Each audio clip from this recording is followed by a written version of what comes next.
a special weather statement issued at 1:23 p.m. The National Weather Service in Oxnard has issued a tornado warning for northeast Los Angeles County in southwestern California until 6:32 p.m.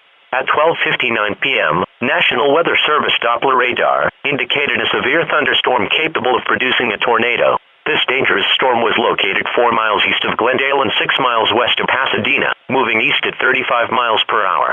Hazard: damaging tornado and golf ball size hail. Source: radar confirmed tornado. Impact: flying debris will be dangerous to those caught without shelter. Mobile homes will be damaged or destroyed. Damage to roofs, windows, and vehicles will occur. Tree damage is likely.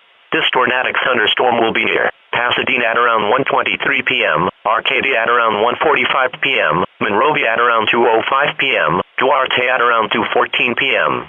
Other locations that will be impacted by this tornadic thunderstorm include Irwindale, Azusa, Glendora, Pomona, and Montclair. Take cover now. Move to a basement or an interior room on the lowest floor of a sturdy building. Avoid windows. If in a mobile home, a vehicle, or outdoors, move to the closest substantial shelter and protect yourself from flying debris.